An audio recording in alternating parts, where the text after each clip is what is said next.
To the daily cyber briefing for Tuesday, the 18th of June. I'm Stephen Ridgway.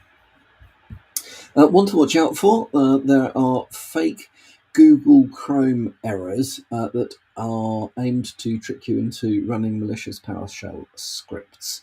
So there's a good article in Bleeping Computer, which would recommend that you have a look at if you are a Google Chrome user, as many of us are, amongst other browsers. The basically pops up an error saying, blah blah. Effectively, click this to fix things. If you do, it runs PowerShell script. Fairly interesting pathway for this particular piece of malware. Not many stages involved. There's a nice flow diagram in the article, which is worth looking at. But basically, runs a PowerShell script, which results in all sorts of other bits and pieces going on, ending up with an email-based infection chain using attachments that resemble Word documents. So the usual sort of stuff. However, joined together in quite a nice way. If you think of malware as being joined together in a nice way, but it's an interesting way that they've joined the stuff together. So have a look. No obvious mitigations other than don't click on random stuff, but one to be aware of. So the Total Fitness in the UK.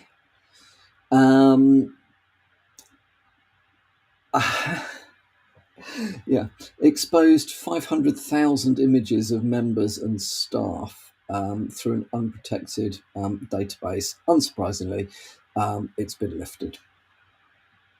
It isn't quite 500,000. It's probably only 474,000, which is that makes all the difference, I'm sure. The database was nearly 50 gigabytes in size, and it contains identity documents, bank stuff, payment cards, phone numbers, and in some cases immigration records, as well as the photographs. So it's basically their membership database. Appears to have been lifted. So if you are a member of Total Fitness in the UK, be aware of this. Keep an eye out for malicious activity in other accounts that may use related information, and also watch out for phishing, because once this information is kind of made available, it is much easier for scammers to create realistic-looking phishing emails. Database has been locked down subsequently, but bolting barn doors, horses, audit closing. Yes, well, you know what I'm trying to say. And then finally from me today,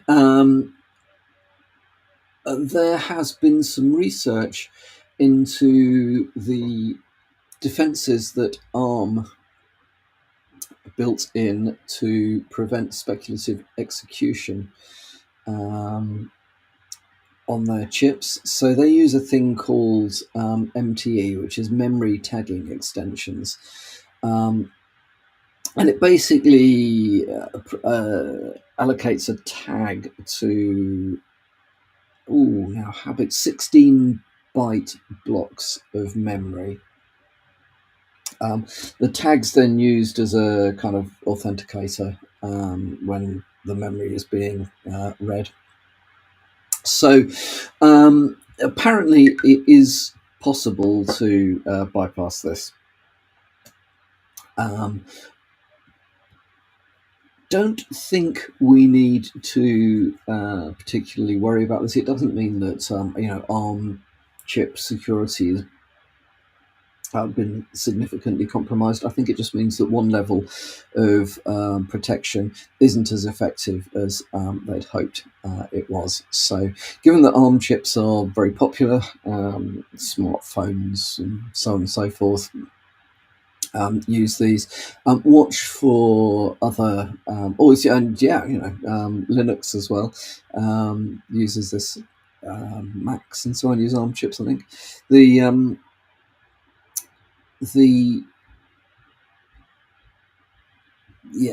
this look out for patches that will at least mitigate this. I doubt if there's much that can be done to address this head on. Worth being aware of, not worth panicking over, if you ask me. Well, that's enough from me for today. Hope you have a good Tuesday.